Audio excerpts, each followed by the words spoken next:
जब भी हम स्टॉक मार्केट में किसी भी स्टॉक को खरीदते हैं तो सबसे बड़ी गलती हम करते हैं कि हम गलत जगह पे स्टॉक को खरीद लेते हैं।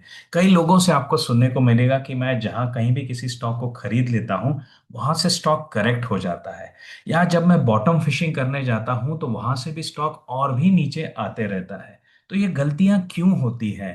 एक्चुअली हम किस तरीके से समझें कि मैं किसी स्टॉक को अगर ले रहा हूं तो वह गलत जगह कौन सी है और सही जगह कौन सी होने वाली चाहिए। तो आज का हमारा पूरा डिस्कशन जो होने वाला है वो इस बात पे होगा कि अगर आपको चार्ट पे देख के किसी स्टॉक को खरीदना है तो सही जगह खरीदने की कौन सी होनी चाहिए। हमेशा याद रखिएगा कि मार्केट में सेफ्टी फर्स्ट। सबसे पहले हमें हमारा कैपिटल बचाना है, फिर दूसरा कदम है हमारे कैपिटल को बढ़ाना है। लेकिन ये जो हमारी जल्दबाजी होती है कि मार्केट में जल्दी पैसा बना लें, या मार्केट के ट्रेंड के अगेंस्ट जोश में जाकर के न्यूज़ के बेसिस पे चैनल से किसी से सुना, ट्विटर पे किसी से सुना, उस स्टॉक को लेकर के आगे दौड़े और प्रॉफिट बना ले, ये जो होड़ लगी हुई है ना, ये जो जल्दबाजी है, ये जो ग्रीड है, वो हमसे गलतियां करवाती है। लेकिन यहां से आगे किस तरीके से हम हमारे इमोशंस को कंट्रोल में रखकर एक लॉजिकल तरीके से सोच कर कर बराबर सही जगह पर स्टॉक को लेंगे, ये आज यहाँ पे हम डिस्कस करने वाले हैं। तो आइए, आप सबका स्वागत है आज के हमारे मार्केट की चाल मिलिंद के साथ। तो चलिए देखते हैं। सबसे पहला है हमारा स्टैंडर्ड डिक्लेरेशन। मैं जो कुछ भी यहाँ पे डिस्कस करने वाला हूँ वो सिर्फ और सिर्फ लर्निंग के लिए है, सिर्फ और सिर्फ सीखने के लिए है। ये कोई भी कोशिश नहीं है मेरी तरफ से आपको कोई टिप देने की। और ये मैं आपसे हमेशा रिक्वेस्ट करता हूँ, हम्बल रिक्वेस्ट करता हूँ कि किसी भी हालत में किसी की टिप पे ऊपर मत डिपेंड रहिए, इंडिपेंडेंट रहिए मार्केट में, और आपको आत्मनिर्भर निवेशक बनाने की ये कोशिश है। ये कोशिश तभी सफल होगी जब आप मेरे एपिसोड्स को देख के, आप मेरी लर्निंग्स को देख करके सही जगह पे सही एटीट्यूड के साथ एक डिसिप्लिन के साथ पैसा बनाएं। मार्केट में सबसे बड़ा हार्डवर्क होता है डिसिप्लिन। आपका अनुशासन ही आपका सबसे बड़ा मेहनत का क्षेत्र होता है। मैं भी इतने सालों से मार्केट में काम करता हूं, लेकिन आज भी जो चैलेंज बनी रहती है वो है अनुशासन के ऊपर, वो है मार्केट की साइकोलॉजी के ऊपर। तो इन चीजों को डेवलप करने के लिए ही ये चैनल है। ये कोशिश है आपको एक लर्निंग देने की, ना कि आपको टिप्स देने की। मैं ज्यादा से ज्यादा कोशिश करता हूं कि कोई भी लेटेस्ट स्टॉक, लेटेस्ट प्राइस को डिस्कस ना करूं। लेकिन अगर फिर भी किसी डिस्कशन में ये आ जाए तो समझ लेना कि ये सिर्फ लर्निंग के लिए है। कोई भी स्टॉक को बाय और सेल आपको बिल्कुल नहीं करना है। मैं जब भी मेंटरशिप करता हूं लोगों की तो उसमें मेरा जो अप्रोच है वो 4S का होता है। 4 स्टेप्स में मैं लोगों को मेंटर करता हूं। उसमें से एक महत्वपूर्ण स्टेप है सिचुएशनल अवेयरनेस। हमको हमेशा समझना है कि ये जो मार्केट है, ये जो मार्केट की कंडीशन है, उसमें मैंने ट्रेड लेने चाहिए या नहीं। और इसके लिए हम कवर करते हैं वीकली रिव्यू हमारे सिल्वर और गोल्ड मेंबर्स के लिए। और उसी वीकली डैशबोर्ड को अगर मैं आज देखता हूं तो आपके लिए सबसे पहली वार्निंग है कि अभी ये जो हमारा मार्केट है ये नॉन ट्रेडेबल हो गया है। खास करके अगर आप momentum strategies, trend following strategies, breakouts को फॉलो कर रहे हैं तो मार्केट में निगेटिविटी अभी हर मार्केट कैप में दिखाई दे रही है। सबसे पहले ये सिर्फ मिड कैप में थी और स्मॉल कैप में थी, अब तो लार्ज कैप में भी आपको ये निगेटिविटी दिखाई दे रही है। इसका मतलब ये है कि अब यहां से अगर आप कोई भी स्टॉक नया खरीदेंगे तो हाई प्रोबेबिलिटी है कि आप नुकसान की तरफ जाएंगे। इस मार्केट के कंटेक्स्ट को समझना बहुत जरूरी है, और यही अलर्ट सबसे पहले मैं आपके लिए लेके आ रहा हूं कि आज की मार्केट की जो अवस्था है, जो सिचुएशन है, उसमें कोई भी नया पोजीशन लेना खतरे से खाली नहीं है। तो जितना हो सके इस मार्केट में पोजीशन लेना अवॉइड करें, क्योंकि लोग ही पैसा नहीं लगा रहे हैं। अगर लोग ही मार्केट में पैसा नहीं लगाएंगे तो आपके खरीदने के बाद आपको अगली प्राइस पे खरीदने वाला शायद कोई नहीं मिलेगा। ज्यादा प्रोबेबिलिटीज है। मार्केट एक प्रोबेबिलिटीज का गेम है, संभावनाओं का खेल है। भावनाओं से संभावना पे आई है। ये जो हमारी भावना है ना कि मैं हर परिस्थिति में मार्केट से पैसे बना के दिखाऊंगा, मार्केट को आउटस्मार्ट करूंगा, ये कोशिश को छोड़ दीजिए। ये ऐसी चीज है ना कि आप आने वाले प्रवाह के विरुद्ध जा रहे हैं। जो कोई भी झरना है, जो कोई भी नदी है, उसके अगेंस्ट अगर आप जाएंगे तो डूबने के चांसेस ज्यादा है। तो आज की मार्केट कंडीशन में अंडर माय सिचुएशनल एनालिसिस, जो ये मेरा डैशबोर्ड है मार्केट एनालिसिस का, जिसको मैं वीकली बेसिस पे रिव्यू करता हूं। वो स्पेशल इनपुट मैं आपके लिए लेके आया हूं कि अंडर सिचुएशनल अवेयरनेस ये जो हमारा मार्केट है आज की तारीख में नॉन ट्रेडेबल हो गया है। अब समझते हैं हमारे दूसरी चीज को, यानी कैसे समझे कि हम मार्केट में गलत जगह पे किसी स्टॉक को खरीद रहे हैं। इसका एक आसान सा तरीका चार्ट पे देखकर हम कैसे समझ सकते हैं, यह मैं आपको आज एक जर्नी के थ्रू समझाऊंगा। और सिंपल सा अप्रोच है, आप आपकी किसी भी स्ट्रेटेजीज में लगाइएगा, हायर प्रोबेबिलिटी से आप फंसने से बच सकते हैं। और ये जो स्ट्रेटेजीज हैं ये मेरे स्ट्रेटेजी सिलेक्शन के स्टेप में आती है, जो कि आपको मेरी ट्रेंड फॉलोइंग स्ट्रेटेजी है, ब्रेकआउट स्ट्रेटेजी है, बॉटम फिशिंग स्ट्रेटेजीज है, स्विंग स्ट्रेटेजीज है, उसमें आप उनका चुनाव कर सकते हैं depending on what is the situation. ये पूरा का पूरा सेट आपको मेरे एक्सेल टीआरओ वेबसाइट पे मिलता है, the link which is given in the description of the program. अब आकर के समझते हैं कि हम मार्केट में फंसते क्यों हैं, किस जगह पे हमारी प्राइस गलत पड़ती है, और क्यों गलत पड़ती है, वहां से नुकसान होने के चांसेस ज्यादा क्यों हैं, ये समझ लेते हैं। तो इसके लिए मैं आपको एक सिंपल सा एग्जांपल लूंगा कि अगर है ना, आप एक ट्रेडर है, अगर आप डेली सब्जी मंडी में काम करते हैं, आप एक ट्रेडर है, ठीक है। एक तरफ है आपका लोकल मार्केट जहां पे आप आपका सामान बेचते हैं, ठीक है।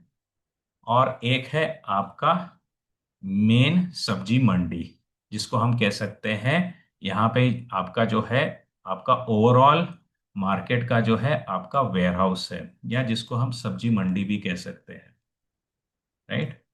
तो आपके भी सिटी में जहां कहीं भी आप रहते होंगे वहां पे आपको दिखता होगा कि ये जो सब्जी वाले हैं वो क्या करते हैं, डेली सब्जी मंडी में जाते हैं, वहां से सामान लेकर के आते हैं और लोकल मार्केट में बेचते हैं। आप खुद भी ये बिजनेस कर रहे हैं, सपोज आज की तारीख में आप खुद ये बिजनेस कर रहे हैं कि सब्जी मंडी से सामान लाते हैं और लोकल मार्केट में बेचते हैं, ठीक है।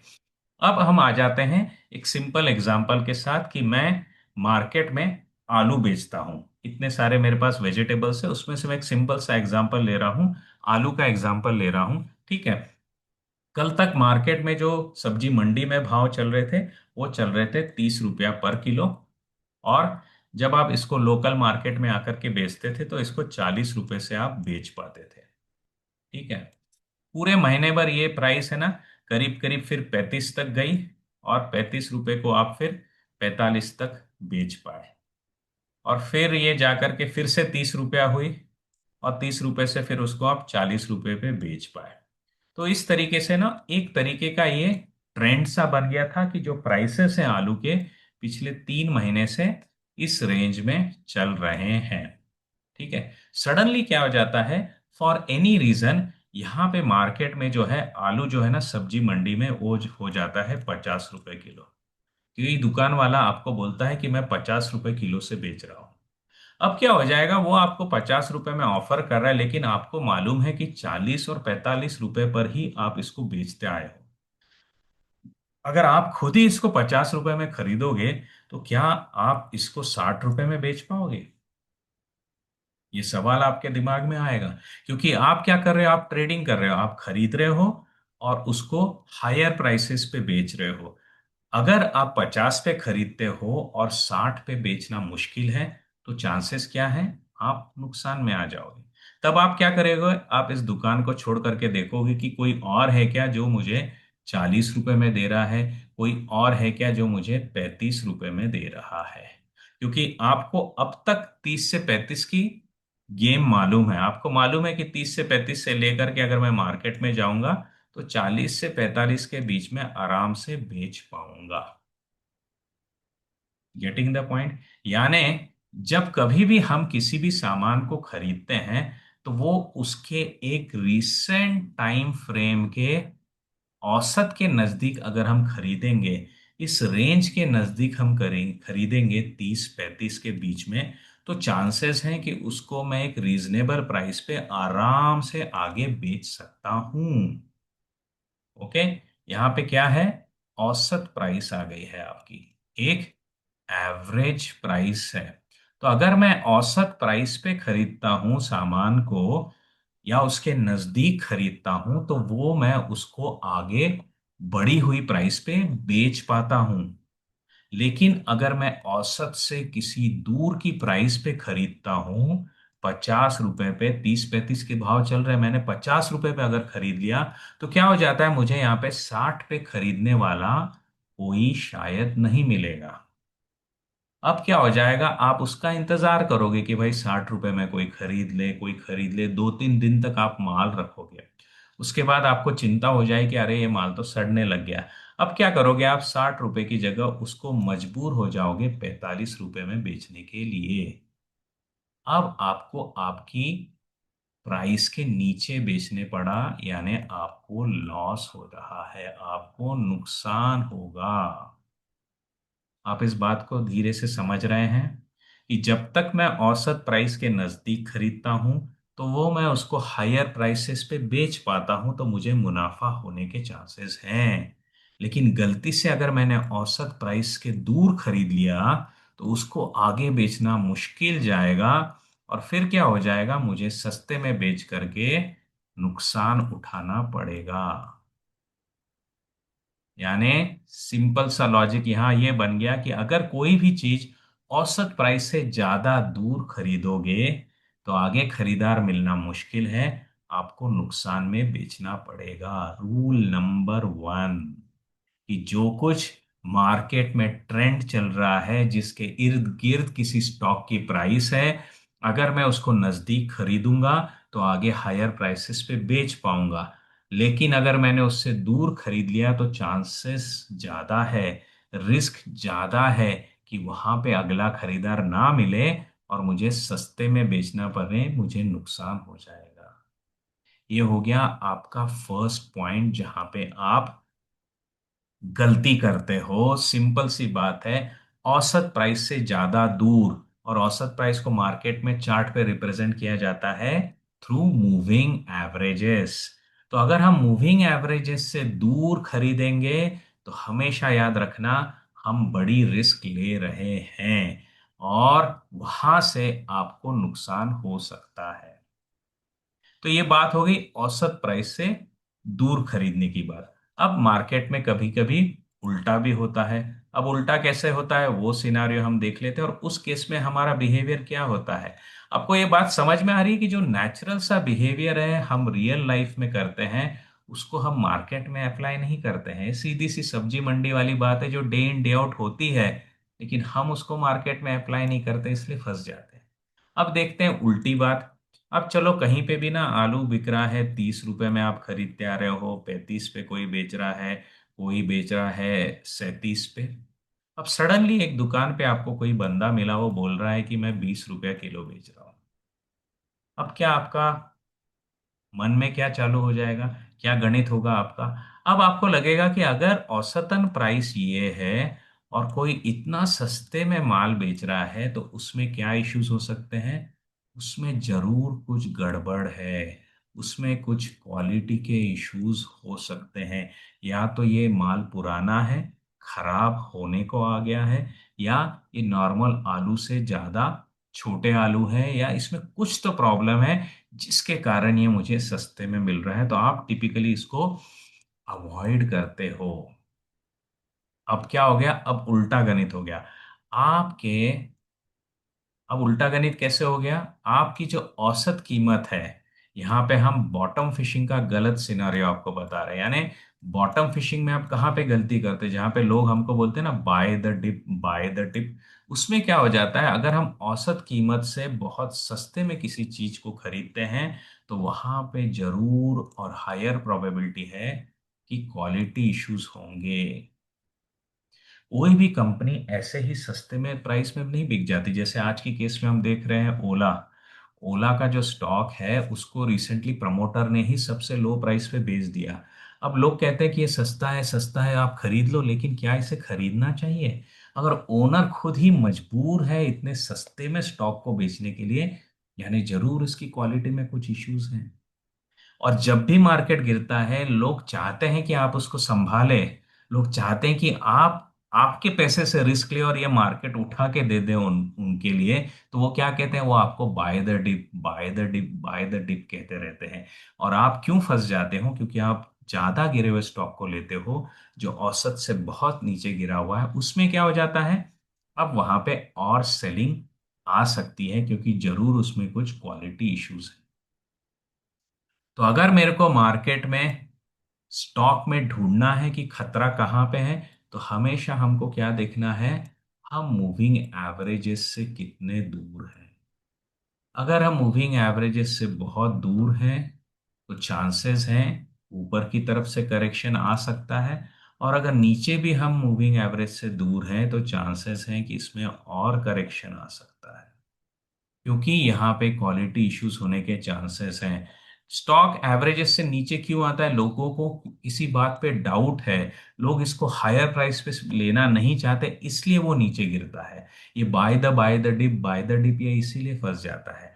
और दूसरी तरफ जो लोग कहते हैं ना, कितना भी चढ़ा हो इसको सोचिए मत, आप किसी भी प्राइस को इसको ले लीजिए, ये स्टॉक ऐसा है, बाय एट एनी प्राइस है, भाप स्टॉक बोला जाता है, बाय एट एनी प्राइस, ये आपको फंसाया जा रहा है। बाय एट एनी प्राइस ये गलत चीज है। बाय एट एनी प्राइस क्यों बोला जाता है, क्योंकि लोगों को मालूम है ये स्ट्रेच्ड हो गया है। आप सोचोगे कि ये महंगा है और आप इसको नहीं खरीदोगे, तो आपको एक्साइट करने के लिए वो बोलते हैं कि this stock is by at any price. और फिर आपको ज्ञान भी दिया जाता है कि लॉन्ग टर्म की सोचिए, लॉन्ग टर्म के लिए सोचिए और इस स्टॉक को लीजिए। जब भी कोई आपको बोलता है ना लॉन्ग टर्म के लिए स्टॉक अच्छा है, तो समझ लेना है कि शॉर्ट टर्म में उसमें कुछ ट्रैप है। सीधी सी बात है। अगर बंदे को कॉन्फिडेंस नहीं है उसके सजेशन पे, अगर बंदे को कॉन्फिडेंस नहीं है उसके स्टॉक पे, तो वो हमेशा बोलेगा कि लॉन्ग टर्म के लिए अच्छा है। दैट टेल्स यू कि अगर रीसेंट मेमोरी में फेलियर आ जाए तो हम तो बोले थे लॉन्ग टर्म है, राइट। तो हमेशा हमें यही याद रखना है मार्केट में कि जब भी हम काम करते हैं तो इस तरीके से करें कि किसी भी हालत में हम स्टॉक को सही प्राइस पे ले जहां पे हमारे लिए रिस्क कम है। और रिस्क कम कहाँ पे है, तो रिस्क कम हमेशा मूविंग एवरेज के नजदीक होती है। तब आप बोलेंगे कि कौन सा मूविंग एवरेज, तो मूविंग एवरेज आप आपकी स्ट्रेटेजी के मुताबिक ले सकते हैं। जैसे मेरे पास स्ट्रेटेजीज है, स्विंग स्ट्रेटेजीज, उसमें मेरा जो ट्रेंड देखने का तरीका है वो थ्रू सुपर ट्रेंड है, वो अलग अप्रोच है। जब मैं ब्रेकआउट्स लेता हूं तो मैं कंसोलिडेशंस देखता हूं, उसके लिए मूविंग अप्रोच का एप्लीकेशन अलग है। जब मैं ट्रेंड फॉलोइंग करता हूं तो उसके लिए मूविंग एवरेज का एप्लीकेशन अलग है। तो डिपेंडिंग ऑन योर स्ट्रेटेजीज आप आपका मूविंग एवरेज खुद चुन सकते हैं। अगर आपको मेरी स्पेसिफिक स्ट्रेटेजीज देखनी है तो definitely you can look at the accelerator programs, या you can always join into my alpha investor mentoring program, जहां पे मैंने मेरी सब स्ट्रेटेजीज कवर की है। और डिपेंडिंग ऑन, इसमें बेनिफिट क्या है कि depending on your self awareness, on your situational awareness, you can select any strategies that you want. तो अब चलते हैं चार्ट्स के ऊपर और देखते हैं कि किस तरीके के एवरेज के इर्द गिर्द प्राइस मूव होती है, और जिससे पता चलता है कि स्टॉक में रिस्क है या स्टॉक के अंदर अभी एंट्री लेना अच्छा बनता है। तो इसके लिए मैं क्या करूंगा, मैं आपको लेके चलता हूं करंट मार्केट के कुछ ट्रेंडिंग स्टॉक्स के ऊपर। तो ये मेरा मल्टी ट्रेंड डैशबोर्ड है जो मेरे को बताता है कि एक पर्टिकुलर एवरेजेस के ऊपर कौन से स्टॉक्स चल रहे हैं, राइट। और फिर हम उसको एनालिसिस करके पता लगाते हैं कि कहाँ पे इसका स्टॉप लॉस आएगा। तो जैसे ये स्टेडी ट्रेंडर्स के स्टॉक्स है, तो स्टेडी ट्रेंडर्स के स्टॉक्स कौन से हैं, ये वो स्टॉक्स हैं जो कि 20 मूविंग एवरेज के ऊपर कंसिस्टेंटली चल रहे हैं। तो हम कहाँ पे चार्ट पे देखते हैं मूविंग एवरेज, यहाँ पे देखते हैं मूविंग एवरेज 20। ठीक है। अब यहाँ पे मैंने लगा दिया मूविंग एवरेज 20, तो मुझे पता चल गया है कि अब फेडरल बैंक का जो स्टॉक है ये मेरा 20 मूविंग एवरेज के इर्द गिर्द बाउंस लेकर के चल रहा है। तो यहाँ पे आपको एक बिहेवियर मैं दिखाता हूँ जहां से हमको पता चलता है कि स्टॉक की प्राइस में रिस्क कहाँ पे है। तो मुझे पता चल गया कि ये एवरेज प्राइस है। तो जब भी मैं इस प्राइस के नजदीक लेता हूं तो आपको क्या दिखेगा कि हम ऊपर जा रहे हैं। लेकिन जितनी बार हम इस प्राइस से बहुत दूर चले जाते हैं, वहां पे क्या हो जाता है, टाइम वाइज करेक्शन आ जाता है, स्टॉक काफी देर के लिए फंस जाता है, और फिर से जब इस एवरेज के नजदीक आता है तब अगला मूव देता है। आप ये ऑब्जर्व करोगे कि जब भी स्टॉक की प्राइस एवरेजेस से काफी दूर पहुंच जाती है तो उसके अंदर यहाँ पे टाइम वाइज करेक्शन आ रहा है।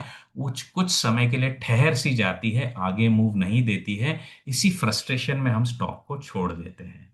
और फिर अगली मूव कब आती है? जब भी हम इस एवरेजेस के नजदीक आते हैं। Getting the point? सिमिलरली मैंने कहा था कि किसी भी गिरे हुए स्टॉक को नहीं लेना है। एवरेजेस से दूर जो स्टॉक गिरा है उसके अंदर पार्टिसिपेट नहीं करना चाहिए। क्यों नहीं करना चाहिए? उसका भी एग्जाम्पल यहाँ पे आपको अभी दिखेगा। तो अब यहाँ पे आप देखोगे कि हम हैं 20 पीरियड मूविंग एवरेजेस के नीचे, तो हमको बताया जाता है by the dip. By the dip में कारण क्या होता है कि जब भी हम लेते हैं फिर इस स्टॉक को नीचे की तरफ, वो और करेक्ट हो सकता है। तो ये जो बाय द डिप क्यों फंसता है?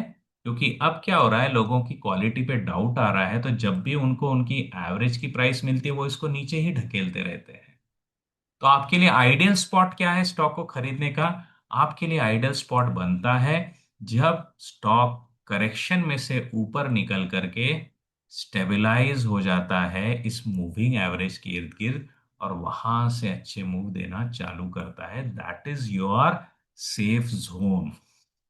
और यहीं पे आपको टिपिकली मिलते हैं ब्रेकआउट्स। जैसे इस स्ट्रक्चर में आपको यहाँ पे एक ब्रेकआउट दिख रहा है, दिख रहा है आपको एक ब्रेकआउट। एक पैटर्न भी आपको दिख रहा है। यहाँ पे कौन सा पैटर्न दिख रहा है? यहाँ पे दिख रहा है आपको इन्वर्टेड हेड एंड शोल्डर। तो ये जोन्स है जिसको हम कंसोलिडेशन बोलते हैं, जिसको हम ब्रेकआउट जोन बोलते हैं, जिसको हम ट्रेंड फॉलोइंग में हमारी ट्रेंड का ओरिजिन बोलते हैं। और यहाँ पे आपको द स्वीटेस्ट स्पॉट्स मिलते हैं स्टॉक में एंट्री के। रिस्कियर स्पॉट्स कहाँ पे? रिस्कियर स्पॉट्स हैं जो मूविंग एवरेज से दूर बने हैं ऊपर की तरफ, या मूविंग एवरेजेस के नीचे चल रहे हैं। मूविंग एवरेजेस के नीचे हर जगह पे खतरा है मेरी माने तो।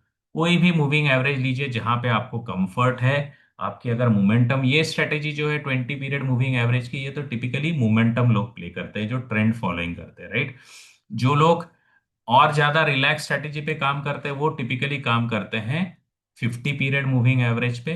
तो 50 पीरियड मूविंग एवरेज के अगर मैं स्टॉक्स ढूंढता हूं, तो ये जो डैशबोर्ड है ये मेरे को हर मूविंग एवरेज पे ट्रेल होने वाले स्टॉक्स दे देता है। जैसे यहाँ पे अभी दिख रहा है आपको एसबीसी का स्टॉक, क्लियरली आपको दिख रहा है 20 पीरियड मूविंग एवरेज को चिपक के चल रहा है।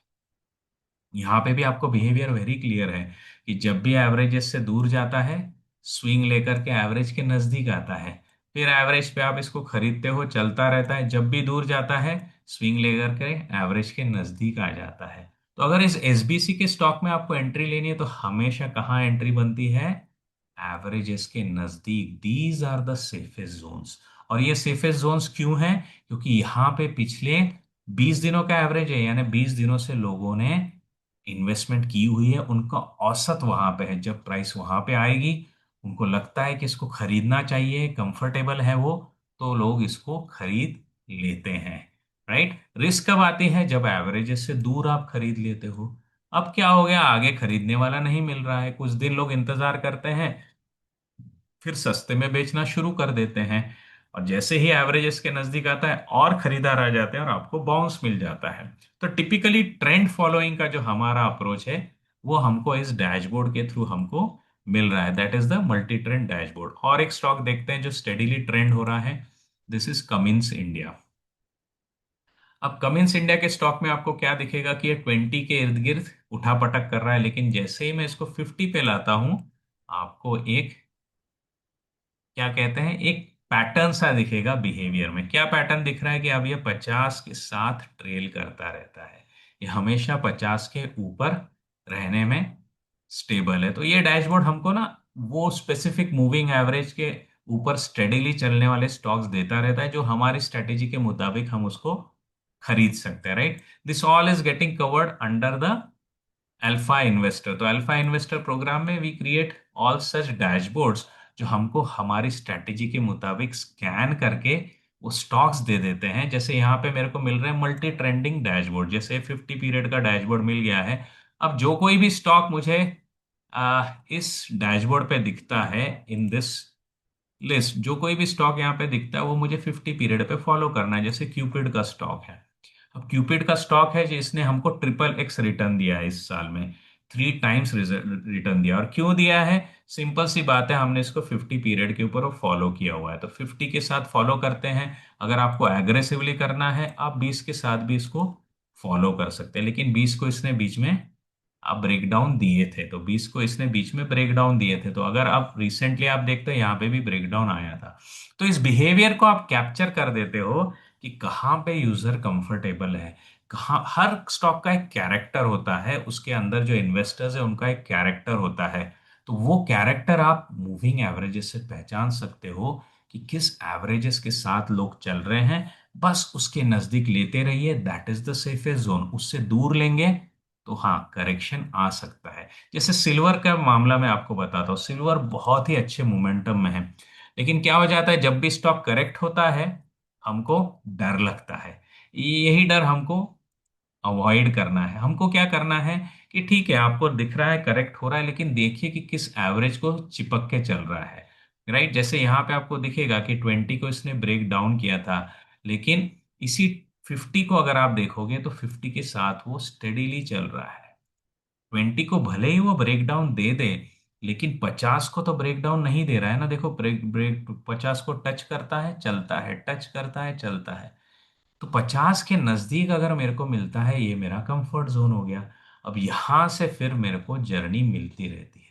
लेकिन अगर मैं एक्साइटमेंट में, सिल्वर दौड़ रहा है, सिल्वर दौड़ रहा है, बाय एट एनी प्राइस बाप हो गया है, आप उसको अगर यहां खरीदोगे, अब तो आपको नुकसान होगा। और इस नुकसान को आप झेल नहीं पाओगे। अगर झेल भी लोगे तो भी आपकी कैपिटल तो गई ना। तो अवॉइड करने का क्या तरीका है? हमेशा किसी भी इंस्ट्रूमेंट को लीजिए, उसको मूविंग एवरेजेस पे प्लॉट करिए और देखिए उसका बिहेवियर कहाँ पे मूविंग एवरेजेस के साथ चाइम इन करता है, कहाँ पे उसके साथ उसको बाउंस मिलता है, उसको स्विंग मिलता है। वो आपका स्वीट स्पॉट होता है। वो आपका स्वीट स्पॉट होता है। जैसे आज अगर हम देखते हैं कोई स्टॉक बहुत ही फास्ट गया है, तो let me quickly look at our dashboard for the week. तो ये वीकली रिव्यू का हमारा डैशबोर्ड है। जैसे हम दिखता है ना, बीएससी के स्टॉक ने 42% का रिटर्न दिया है इस क्वार्टर में, तो बहुत फास्ट गया है। राइट। अब मैं सोचता हूँ कि यार ये तो बहुत फास्ट गया है, फिर इसको ना लोग कहते हैं कि हाई आरएस स्ट्रेंथ है। हाई आरएस स्ट्रेंथ है तो इसको लेना चाहिए क्या नहीं, ये अब कौन डिसाइड करेगा? ये अभी मेरे लिए डिसाइड करेगा मेरा मूविंग एवरेज। तो यहाँ पे आपको दिखेगा 50 के इर्द गिर्द इसको स्ट्रॉन्ग मूव्स मिलते हैं। और आज क्या हो गया है, भले ही इसने इतनी फास्ट रिटर्न दिए हैं, भले ही इस स्टॉक का रिलेटिव स्ट्रेंथ हाई है, भले ही बीएससी का जो स्टॉक है इसका मेरे लिए रिलेटिव स्ट्रेंथ जो है हाई चल रहा है, लेकिन मजे की बात क्या है, वो मुझे आज एक बाउंसिंग के, एक सपोर्टिंग एवरेजेस के नजदीक मिल। इसमें फायदे की बात क्या है, भले ही मैं हायर रिलेटिव स्ट्रेंथ पे स्टॉक को खरीद रहा हूं, लेकिन क्या मैं रिस्क ले रहा हूं? मैं रिस्क नहीं ले रहा हूं, क्योंकि ये एक मेरे को एक मिड टर्म एवरेज के नजदीक मिल रहा है। पिछली बार बाउंस दिया था, इस बार भी उसके ऊपर आ रहा है। अब इस केस में मेरा स्टॉप लॉस क्या होगा? मेरा स्टॉप लॉस टिपिकली ये मूविंग एवरेज ही होगा, और अगर इस मूविंग एवरेज के फिर से नीचे चले जाए तो इसमें से मैं एग्जिट ले लूंगा। ये बिहेवियर समझना है हमको। टिपिकली 1 साल का पीरियड लीजिए, उस स्टॉक को उस मूविंग एवरेज के इर्द गिर्द चेक करिए जहां से आप ले रहे हैं, और उसका बिहेवियर देखिएगा। आपको दिख रहा है यहाँ पे कि ये इसने 50 MA के करीब इसने यहाँ से बाउंस दिया था, यहाँ पे उसने बाउंस दिया था, यहाँ से करेक्ट हुआ, और 50 MA की लाइन पे इसको रेजिस्टेंस भी मिला था, फिर से 50 MA पे इसको बाउंस भी मिला, और अभी ये यहीं पे काम कर रहा है। तो कोई भी स्टॉक में एंट्री करते समय टारगेट की क्लियरिटी से ज्यादा क्लियरिटी आपको स्टॉप लॉस की होनी चाहिए, और वहीं पे ये मूविंग एवरेज का जो कंसेप्ट है, ये आपको आसानी से मौके दे देता है कि कौन सा एफिशिएंट पॉइंट है लेने का। फिर से देखते हैं कोई स्टॉक जो हाई आरएस पे चल रहा है, typically from our weekly dashboard. तो और स्टॉक देखते हैं, जैसे फेडरल बैंक तो हमने देखा है, एमएनएम फाइनेंस को देखते हैं। ओके। अब एमएनएम फाइनेंस में भी आपने देखा है कि क्वार्टर में तो ये बहुत भाग चुका है, तो हाई रिलेटिव स्ट्रेंथ तो इसके अंदर है, लेकिन क्या ये लेने की लेवल के नजदीक है? तो अब क्या करना है, 50 पे तो मुझे नहीं लग रहा ना ये बाउंस कर रहा है, उसके पहले ही बाउंस कर रहा है, तो मैं क्या करूंगा, और नजदीक का एक एवरेज प्लॉट कर दूंगा। इस बार मैंने 20 का एवरेज ले लिया है। तो हमको पता चल जाएगा कि स्टॉक है ना किस एवरेज के साथ सपोर्ट करते करते जा रहा है। तो देखिए 20 के इर्द गिर्द ये कंसोलिडेशन करके बाउंस देता है, 20 के इर्द गिर्द ये कंसोलिडेट करके बाउंस दे रहा है। तो सिंपल सी बात है, जहां तक भी हो मुझे 20 के करीब इसमें एंट्री लेनी चाहिए। Definitely, this is not a buy and sell advice, but this is an approach which I am telling you that try to pick up the stock. Stock वो लीजिए जिनके अंदर स्ट्रेंथ है, लेकिन उनको कहाँ खरीदना है? जब वो उनके रनिंग एवरेजेस के करीब बाउंस दे रहे हैं। जैसे यहाँ पे एक लार्ज कैप में हम देखते हैं, I think I will bring up the case of Shriram finance. सबसे स्ट्रांग चल रहा है ये स्टॉक, ठीक है।